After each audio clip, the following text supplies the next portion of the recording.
Hyderabad Habib Nagar police station పరిధిలో transgender పట్ల దుర్మార్గంగా వ్యవహరించినటువంటి ఘటన వెలుగులోకి వచ్చింది. ఆన్లైన్ డేటింగ్ యాప్ ద్వారా పిలిపించుకుని నిర్మానుష ప్రాంతానికి తీసుకెళ్లి ముగ్గురు దాడి చేశారు. అసభ్యంగా ప్రవర్తించడంతో పాటు 30,000 రూపాయలు ఇవ్వాలని ట్రాన్స్జెండర్పై ఒత్తిడి చేశారు.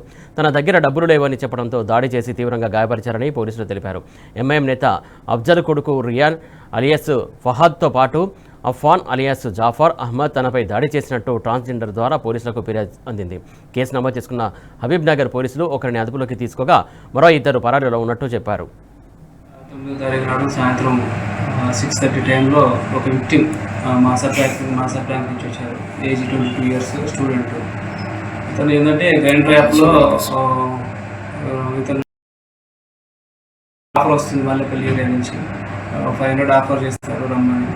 ఇతను మల్లెపల్లి ఏరియాలకు వచ్చిన తర్వాత అతనికి దోస్తుంది ఫాగ్ అనే పేరు మీద గ్రైండర్ యాప్లో లాగిన్ అయ్యాడు. అతను ఫాగ్ పేరు మీద అతను పిలిచిన తర్వాత మల్లెపల్లిలో ఒక లేన్లోకి తీసుకుపోయి అతను ఇద్దరు దోస్తులు కలిసి ఇతని ఫోను ఇయర్ ఫోన్స్ అవి తీసుకొని ఫోన్లో ఉన్న స్క్రీన్ షాట్స్ చాటింగ్ ఇతనితో జరిగిన చాటింగ్ అంతా స్క్రీన్ షాట్లో అతని ఫోన్లో ఉన్న న్యూడ్ ఫోటోస్ పిక్చర్స్ అవన్నీ తీసుకొని వాళ్ళ ఫ్యామిలీ మెంబర్స్ యొక్క కాంటాక్ట్ నెంబర్స్ ఫాదర్ మదర్ యొక్క కాంటాక్ట్ నెంబర్ తీసుకొని ఇతని దగ్గర ఉన్న 500 ఇయర్ ఫోన్స్ గుంజుకుంటారు. తర్వాత ఫర్దర్గా అతని దగ్గర ఏమి అమౌంట్ లేకపోవడంతో ఆ న్యూ ఫొటోస్ మీ ఫ్యామిలీ మెంబర్స్కి పంపిస్తామని చెప్పేసి భయపెట్టి 30,000 ఇవ్వాలని చెప్పేసి డిమాండ్ చేస్తారు. ఇతను భయపడిపోతాడు. అతను 30,000 ఇష్టం లేక పోలీస్ వాళ్ళని అప్రోచ్ అయితే మేము వాళ్ళ మీద ఎక్స్ట్రాక్షన్ కేసు పెట్టడం జరిగింది.